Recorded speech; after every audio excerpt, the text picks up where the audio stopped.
पश्यन्त पशुसाम्यदा वीरमातरमाहूय Sunita ब्रह्मवादिनः प्रकृत्यसम्मतं vena माभ्यसिञ्चन् पतिं भुवन् श्रुत्वा निपासनगता वेनमतीव्रशासन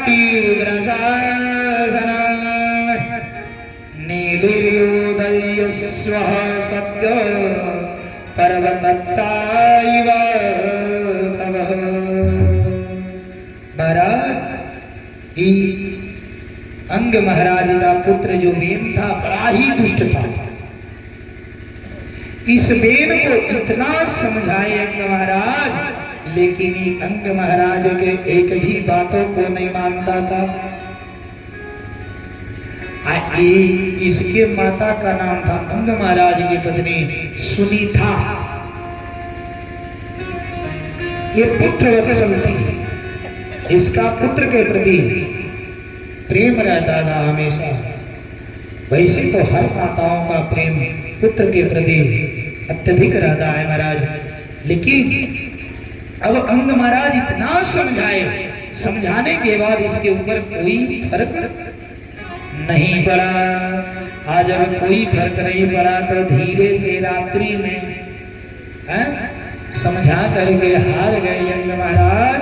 तो धीरे से रात्रि में घर से निकले और जंगल में चले गए। बड़ा खोजा गया, बड़ी खोजे लोगों, लेकिन अंग महाराज कहीं मिले नहीं। बोलिए कृष्ण भगवान की जय। आज अब अंग महाराज नहीं मिले माई बाप, तो अब राज्य खाली है। अब ये हुआ राज्य खाली है, और जब राज्य खाली है तो इस राज्य में देखभाल कौन करेगा? डाकू चोर का भी आतंक था। महाराज भीम इतना दुष्ट था, भीम ने मंदिरों में ताला लगवा दिया।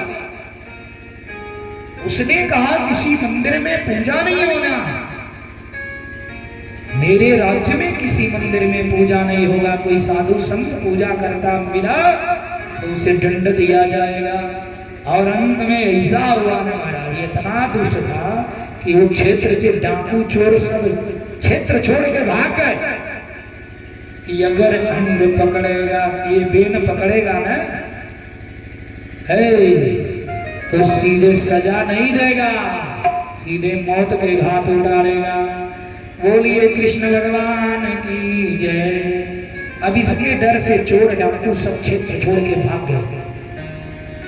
राजगादी खाली पड़ी है, कोई राजा नहीं है। बिना राजा के राज्य कैसे चले? जिस राज्य में राजा नहीं रहता महाराज, उस राज्य को संत चलाते हैं। संत साधु सन्यासी राज्य चलाते हैं महाराज। उसी प्रकार से साधुओं ने मन में विचार किया, एक बार वेद को समझाया जाए। अगर ये समझ जाएगा तो बहुत अच्छा होगा। अब सभी साधु सन्यासियों ने बेन को समझाने का प्रयास किया, लेकिन माई बाप बेन मानने वाला नहीं, ये मानने वाला नहीं था। फिर साधुओं ने सोचा कि चलो भाई किसी तरह राजगद्दी खाली है तो ले आओ, इसको राजा बना दिया जाए। राजा बना दिए। ये और दुष्टता करने लगा, तुरंत मंदिरों में ताला लगवाया। अब ऋषियों ने इसे समझाने के उद्देश्य से सभी ऋषि एकत्र होकर के गए और भेन को समझा रहे थे। भेन ने ऐसा अनुचित वाणी बोला कि ऋषियों को क्रोध आ गया। आज जब ऋषियों को क्रोध आया महाराज, ऋषियों ने एक ही बार ऐसा हुंकार भरा, इनके हुंकार से ही मर गया। ऋषियों के हुंकार से बेन मर गया। बोलिए कृष्ण भगवान की जय। अब जब ऋषियों के हुंकार से बेन मर गया महाराज, अब इधर इसकी मां सुनीता पुत्र के प्रेम में ये बहुत दुखी हुई। अब इधर महाराज इसके उरु का मंथन हुआ, ऋषियों ने इसके उरु का मंथन किया तो इसके उरु से निषाद की उत्पत्ति हुई। बेन के शरीरिया से उरु का मंथन हुआ तो निषाद की उत्पत्ति हुई। ये निषाद जानते हैं ना, निषाद राज, इनकी उत्पत्ति हुई। इनकी प्रजातियां जंगल में पाई जाती थी। बोलिए कृष्ण भगवान की जय। फिर इनके शरीर का मंथन हुआ और मंथन होने लगा तो एक स्त्री और पुरुष का जोड़ा उत्पन्न हुआ।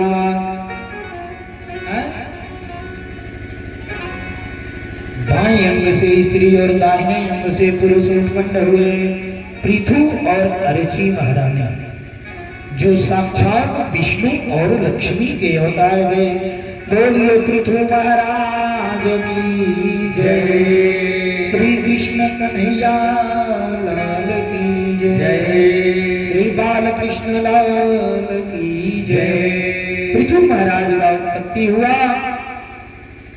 महाराज पृथु महाराज प्रजा पालक थे, साक्षात विष्णु के अवतार थे। महाराज पृथु महाराज इस प्रकार से 100 अश्वमेध यज्ञ किए, 100 अश्वमेध यज्ञ किए।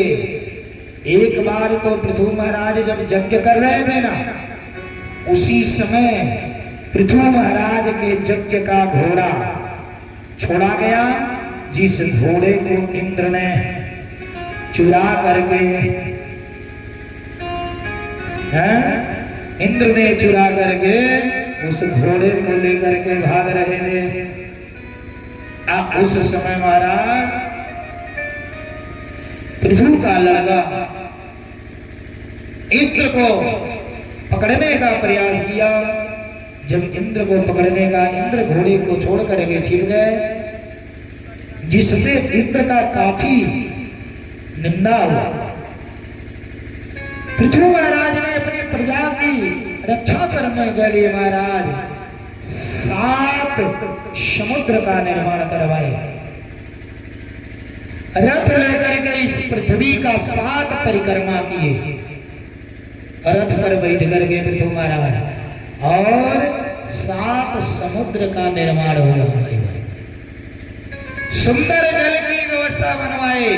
प्रजा को रहने के लिए पृथु महाराज ने अपनी पत्नी के साथ हल चला करके पथरीली सारी पृथ्वी पत्थर की तरह की है, उबड़ खाबड़ का सारी पृथ्वी को समतल बनाया, अन्न उगने योग्य बनाया, अन्न उगने योग्य।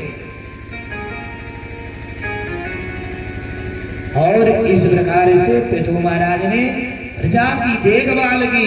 प्रजा परेशान थे, अन्न नहीं होता था। प्रजा की परेशानी देख करके पृथु महाराज ने धनुष बाण उठाया और धनुष बाण उठा करके पृथ्वी को मारने के लिए तान दिए। और जैसे ताने महाराज पृथ्वी हाथ जोड़ करके आ गई, हे राजन मुझे क्षमा करिए, पृथ्वी कांप रही है। पृथु महाराज ने कहा जो भी जितना भी रत्न तू अपने अंदर अपने भीतर छुपाई, उन सब रत्नों को मुझे दे दो। पृथु महाराज के डर से पृथ्वी गाय का रूप बना करके आई और पृथु महाराज गाय का दोहन करके सभी रत्न निकाल लिए। बोलिए कृष्ण भगवान की जय। और प्रजा को दे दिए। बोलिए कृष्ण भगवान की जय। इस प्रकार से पृथु महाराज अंत में सनत कुमार से आज्ञा प्राप्त करके ज्ञान से पर ब्रह्म लोक को चले गए। बोलिए कृष्ण भगवान की जय। श्री बाल कृष्ण लाल की जय। महाराज इस प्रकार से पृथु महाराज का यश संपूर्ण पृथ्वी इन्हीं के नाम से पृथ्वी ही नाम पड़ा। पृथु के नाम पर ही पृथ्वी का नाम पृथ्वी पड़ा। इसका नाम था अजनाब खंड।